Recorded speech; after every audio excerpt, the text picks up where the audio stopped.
اب سوال پیدا ہوتا ہے قیام اللیل سے مراد کیا ہے؟ یہاں پہ میں ذرا تراویح کا جو پس منظر ہے وہ بیان کر دینا چاہتا ہوں۔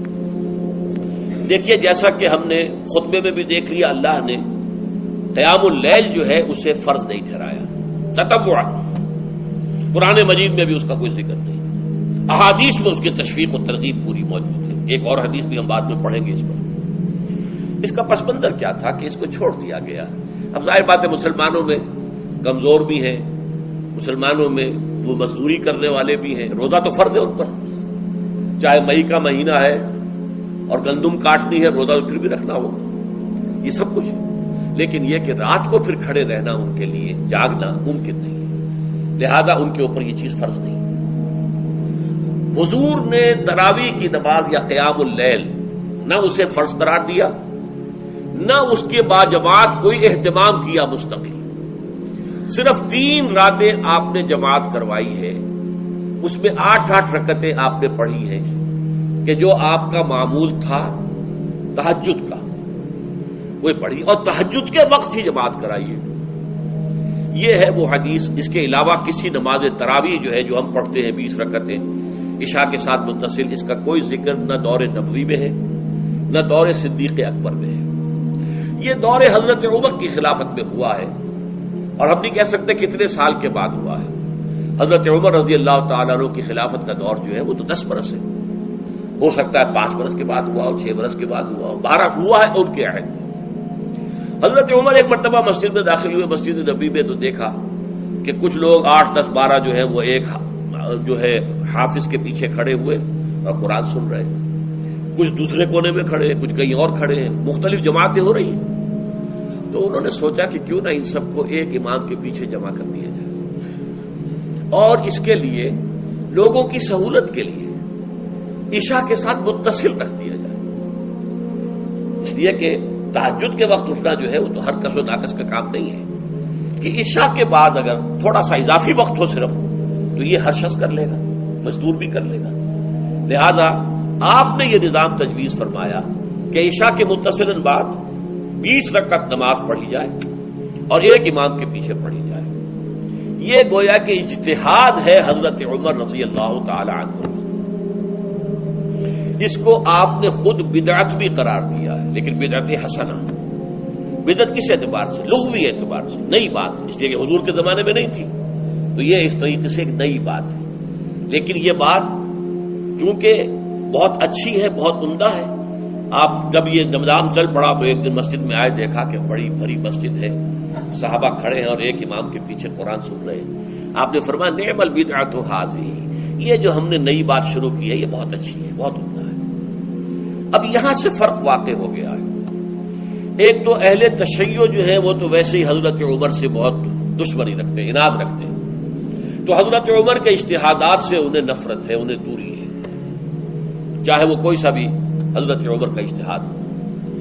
ہمارے ہاں اہل حدیث حضرات بھی در حقیقت حضرت عمر یا کسی اور خلیفہ راشد کے فعل کو وہ سمجھتے ہیں کہ یہ ایگزیکٹو آرڈرز ہیں، یہ ہمیشہ کے لیے نہیں ہے۔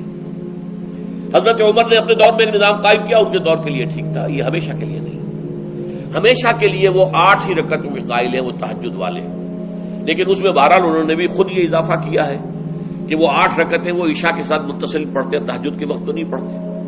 اور حضور نے تو صرف 3 روز جو ہے وہ کرائی تھی جماعت، وہ لوگ 30 دن یا 29 دن پڑھ رہے ہیں، تو اضافہ تو انہوں نے بھی کر دیا، وہ نظام میں تبدیلی تو ہو گئی۔ لیکن اہل سنت جو کہلاتے ہیں، ہمارے جو 4 جو ہیں، جو ہمارے مسلک ہیں، حنفی، مالکی، شافعی، حنبلی، ان کا اتفاق ہے اس پر حضرت عمر کا، کیونکہ ان کے سامنے اصول یہ ہے کہ حضور نے فرمایا علیکم بسنتی وسنت الخلفاء الراشدین المہدیین، تم پر لازم ہے کہ میری سنت کو پکڑو مضبوطی کے ساتھ، اور میرے خلفاء راشدین مہدیین جو ہیں ان کی سنت کو پکڑو۔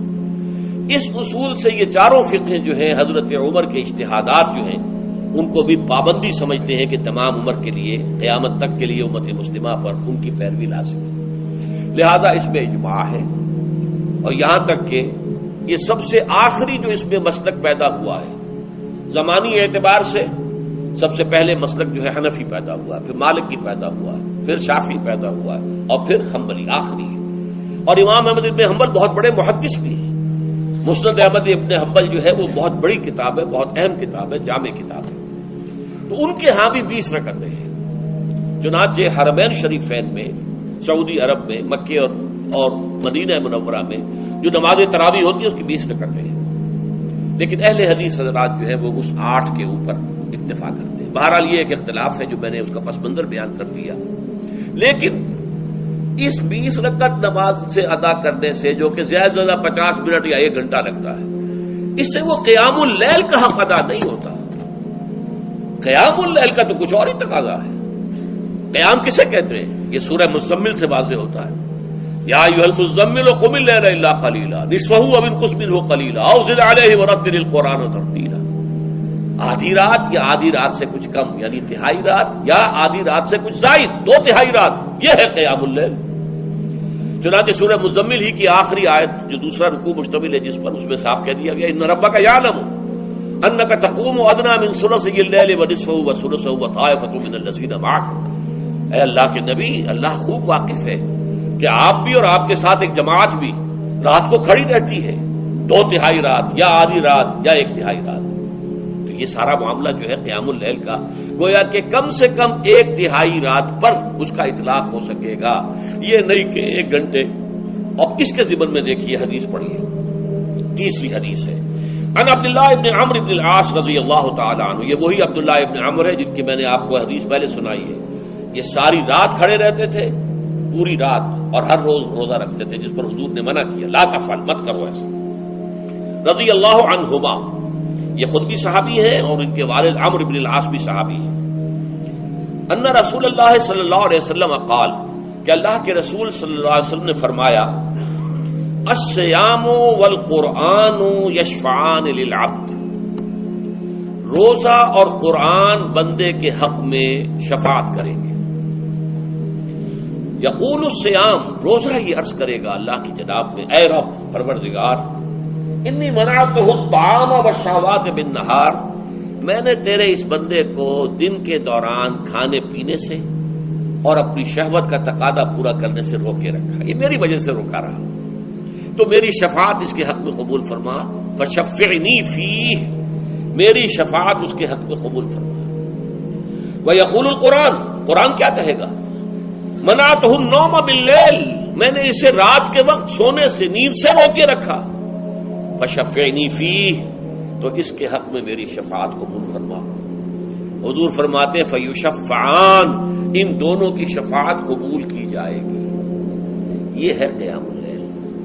یہ قیام اللیل صرف تراویح کی نماز سے جو پڑھ لی جاتی ہے، اور ہمارے ہاں تو یہ ہے، وہاں کم سے کم یہ تو تھا، صحابہ کرام کھڑے ہوتے تھے تو جو قاری پڑھ رہا ہوتا تھا وہ ان کے دل میں اترتا جاتا تھا، اس کا مضمون اور مفہوم جو ہے ان کو معلوم ہے، لہذا وہ اس کی زبان سے نکلا ہوا ہر لفظ ان کے قلب کی گہرائیوں تک اتر رہا ہے. یہاں تو یہ ہے پیرٹ لائک حافظ ہے، اسے خود پتہ نہیں میں کیا پڑھ رہا ہوں. اکثر حفاظ جو ہے وہ عالم تو نہیں ہوتے، اور جو سن رہے ہیں انہیں کچھ پتہ نہیں ہم نے کیا سنا ہے. تو ٹھیک ہے، کم سے کم ثواب تو انہیں ملے گا کہ انہوں نے وقت نکالا ہے. 1 گھنٹہ ہی اضافی صحیح، لیکن بہرحال اس کا وقت تو انہوں نے نکالا ہے، محنت کی ہے، کھڑے رہے ہیں، ثواب ملے گا. لیکن جو مقصد ہے وہ حاصل نہیں ہوتا. اس مقصد کے حصول کے لیے اول تو قیام اللیل کی کم سے کم مدت 1/3. اگر کوئی شخص فرض کیجئے کہ اس کے ہاں کوئی اور انتظام نہیں ہے، جیسا کہ ہمارے ہاں ہم نے انتظام کیا ہے بڑے بڑے شہروں میں دورہ ترجمہ قرآن، اس میں ہمیں 5 گھنٹے لگ جاتے، نصف شب کے قریب جو ہے معاملہ ہو جاتا. اس میں کیا ہوتا ہے کہ ہر 4 رکعت سے پہلے جو اس کے اندر پڑھا جانا ہے حصہ قرآن کا، اس کا پہلے ہم مطالعہ کرتے ہیں بیٹھ کر، ترجمہ اور کچھ موٹے موٹے نکات کی جو ہے وضاحت. پھر کھڑے ہو گئے اور قاری صاحب کے پیچھے 4 رکعتوں کے اندر وہ 4 رکوع یا جتنے بھی ہیں پڑھ لیے، سن لیے، پھر بیٹھ گئے 4 کے بعد پھر اگلی 4 رکعتوں کے اندر جو کچھ پڑھا جانے والا ہے اس کا ترجمہ، اس کی تفہیم ہو گئی، پھر کھڑے ہو گئے، پھر سن لیا. اس طریقے سے 5-6 گھنٹے میں تراویح ختم ہوئی. تو تراویح بھی ہو گئی، حضرت عمر کے اجتہاد پر عمل بھی ہو گیا، 20 تراویح ہو گئی. لیکن یہ ہے کہ اس کے ساتھ جو اصل غرض و غایت ہے قیام اللیل کی، وہ بھی حاصل ہوئی. یہ ہم نے 17 سال پہلے شروع کیا تھا یا 18 سال پہلے، اور وہ انشاءاللہ اللہ کے فضل و کرم سے اب چل رہا ہے. بڑے بڑے شہروں میں ہو رہا ہے، لاہور میں جن مقامات پر ہو رہا ہے وہ تازہ جو ندائے خلافت ہے اس کے اندر آپ اس کی فہرست دیکھ لیں. کراچی میں تو اس سے غالباً 3 گنا مقامات کے اوپر وہ کام ہو رہا ہے اور دوسرے شہروں میں بھی ہو رہا ہے. تو اس سے در حقیقت وہ غرض و غایت، وہ حکمت جو ہے پوری ہوتی ہے کہ یہ دونوں چیزیں پیرلل ہیں. من صام رمضان ایمانا واحتسابا غفر له ما تقدم من ذنبه ومن قام رمضان ایمانا واحتسابا غفر له ما تقدم من ذنبه. تو صیام اور قیام جو ہے ان دونوں کا حق ادا ہو جاتا ہے.